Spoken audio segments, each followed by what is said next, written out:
In this lecture and the next one, you will be studying quadratic model, which means you will apply quadratic function to describe concrete situations. To be successful in this lecture, you will need to know how to graph a quadratic function.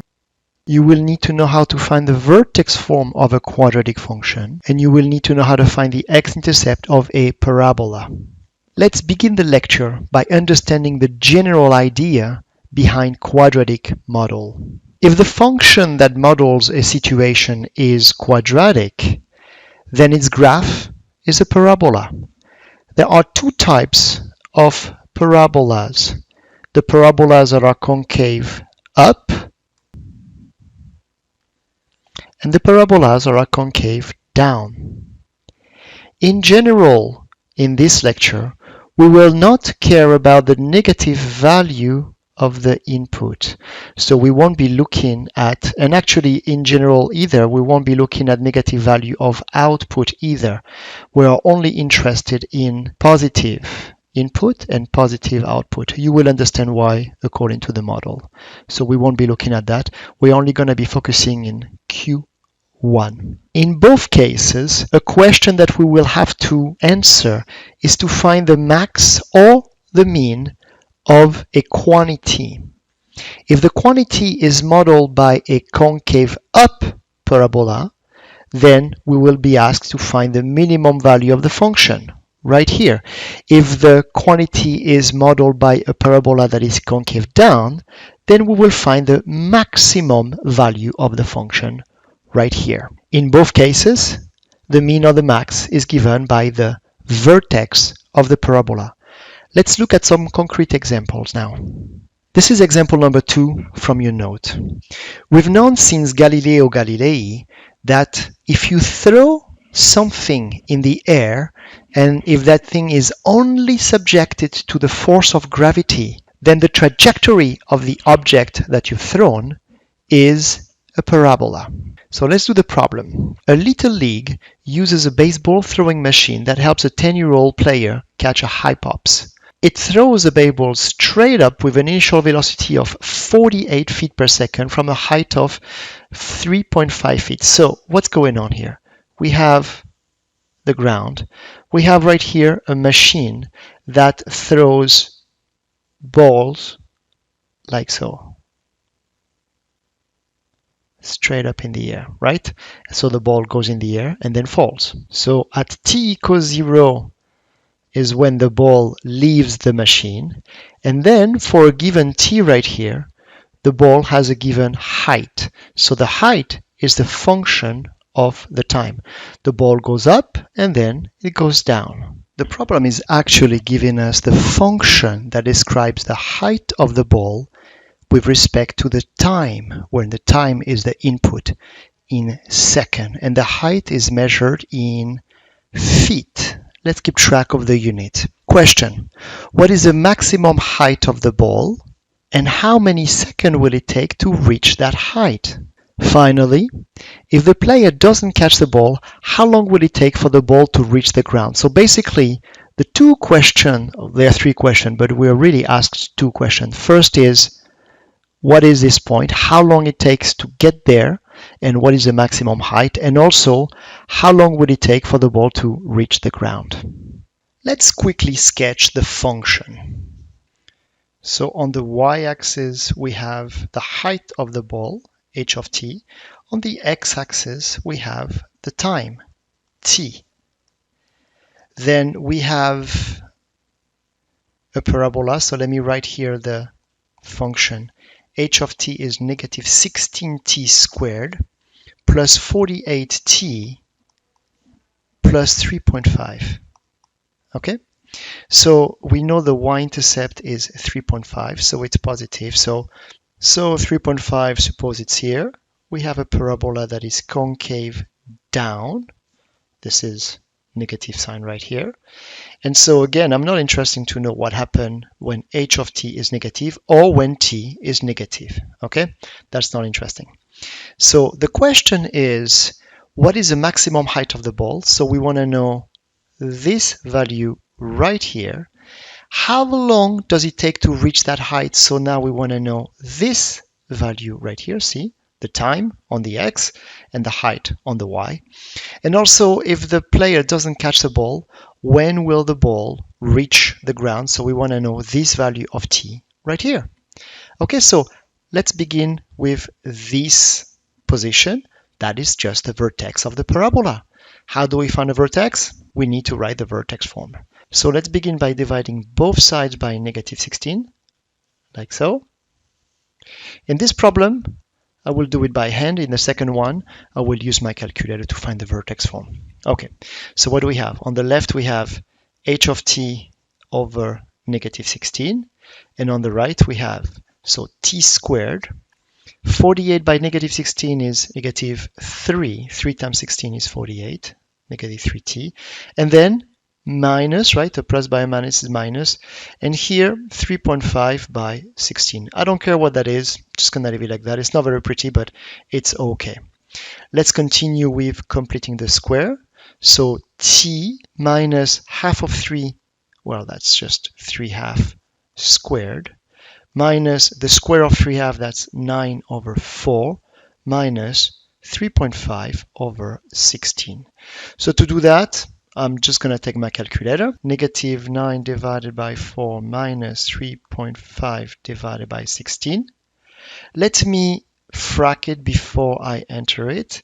And the answer is negative 79 over 32. Let's go back to our work. So we have h of t over negative 16 equals t minus 3 half squared minus 79 over 32.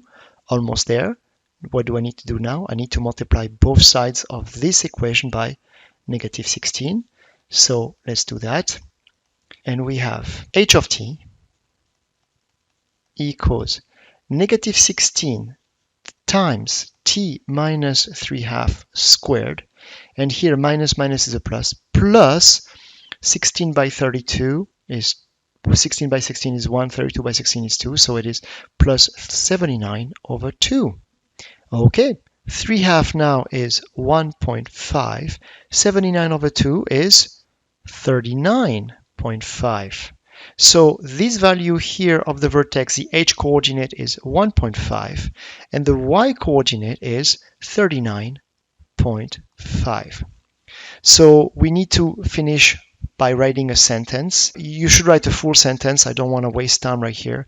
So the maximum height is 39.5. Do not forget the unit, feet. And the time to reach that maximum height, max height, is 1.5 seconds. It's that simple. There is another question about how long it will take for the ball to hit the ground if the player doesn't catch it. So we want to know when h of t is 0, right? This is what happened right here. Right here, the height is 0. That's a characteristic of this point. So of course, I'm going to take my vertex form and make it equal to 0 and solve that. Let's do that.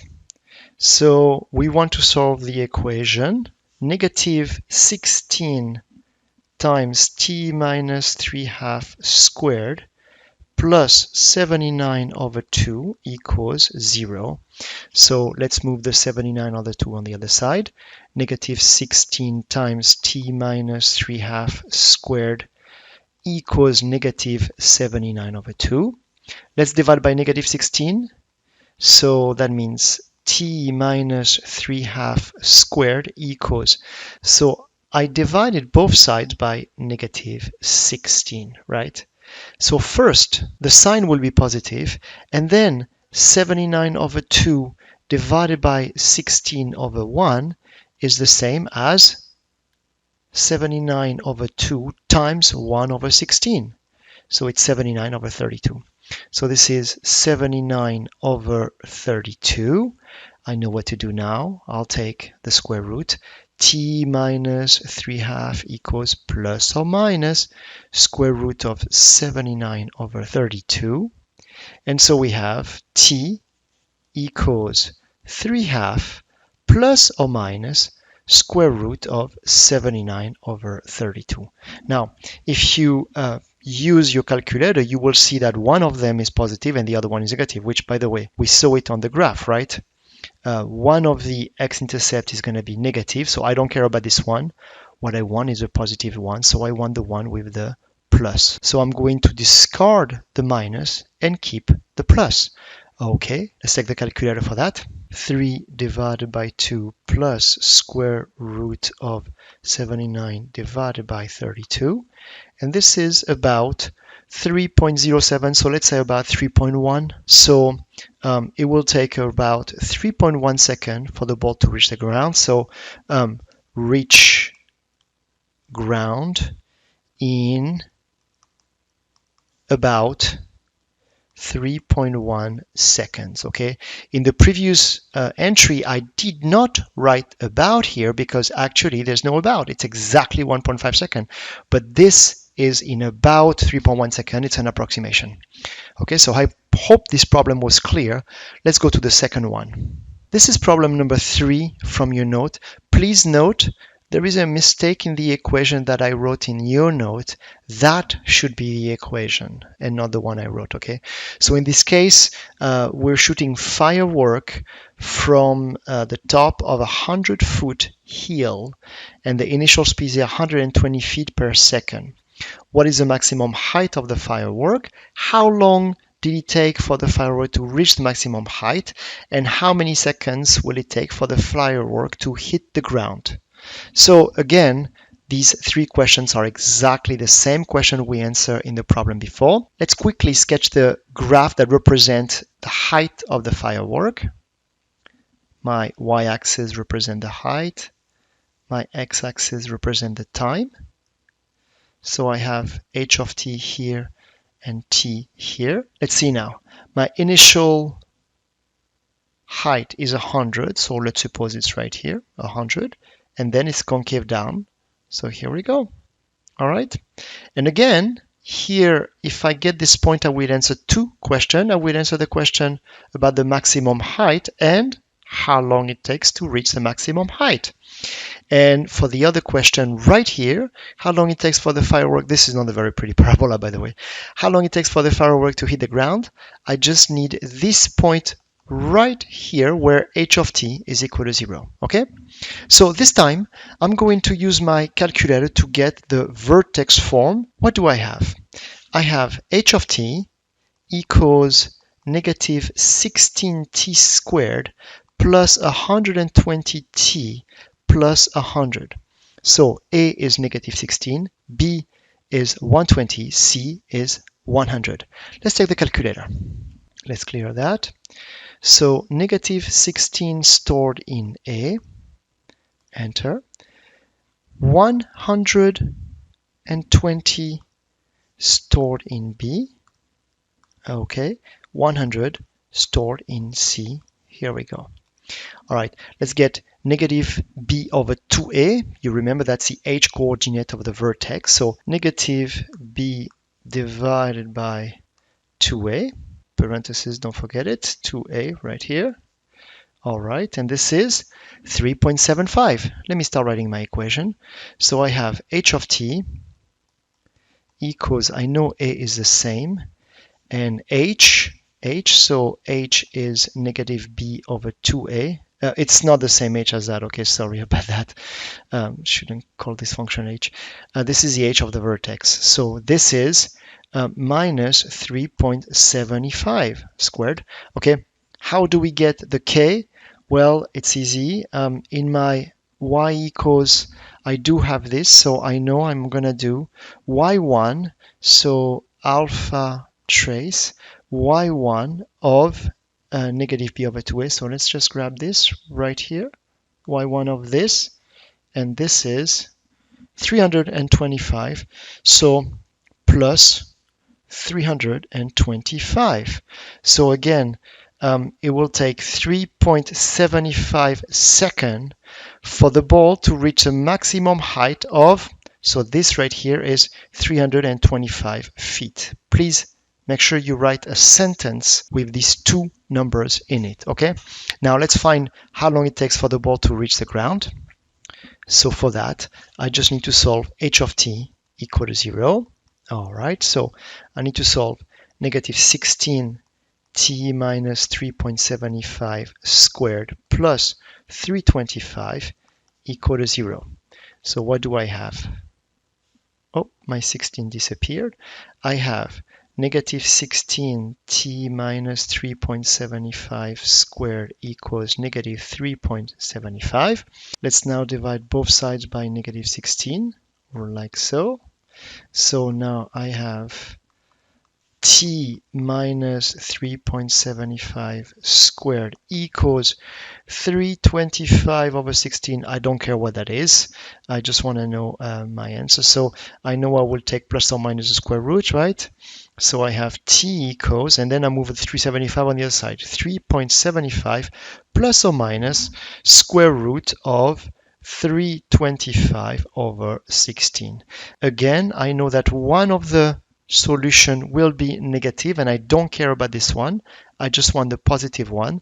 So let's take the calculator and let's type it in. 3.75 plus square root of 325 divided by 16, and that is about 8.3 seconds. So it will take about 8.3 seconds for the firework to hit the ground. Okay, I hope these two examples were pretty clear. Let's go over the last one, which is a little bit different. The last example is about a manufacturer of tennis ball and the daily cost to make the tennis ball. So C is a cost in dollars and Q is the number of tennis ball produced. Okay, what number of tennis ball will produce the minimum cost? First, let's make sure we understand why there would be a minimum cost. Okay, look at this equation. It is a quadratic equation. Let's sketch it quickly. So this time on my y-axis I have the cost, and it's a function of the number of balls I'm making, Q. The parabola is concave up, right? And the y-intercept is 200. So the parabola is going to be something like this. And so you can see there will be actually a minimum cost this time, right? And again, I want the vertex of this parabola right here, okay? So if I get the vertex of the parabola, I will answer the number of balls that produce the minimum cost, and I will also answer what is the minimum cost. Okay, so right here I will have my minimum cost, and right here I will have the number of balls that minimize the cost. Let's do it. So my equation C of Q is 0.01 Q squared minus 10Q plus 200. Let's divide both sides by 0.01. So we have C of Q divided by 0.01 equals, so this is just Q squared. When you divide by 0.01, you multiply by 100. So this is minus 1,000. Again, take your calculator if you want to, right here. Plus, and then 200 divided by 0.01, again, is 200 times 100. Here we go, 20,000. So let's complete the square. Q minus 500 squared. By the way, I could say right here, minus blah, blah, blah, but because I don't care. The question is, how many tennis balls do I need to produce to minimize the cost? That's going to be my number. I know Q is 500. This is the h coordinate of the vertex, right? So I need to produce 500 tennis balls to minimize the cost. Now, if I continue with this and I multiply the n by 0.01 and I get the number, I'm going to find the minimum cost, but I am not asked to find the minimum cost, so that's it. I'm done with the problem. I hope it was clear. Thank you for watching.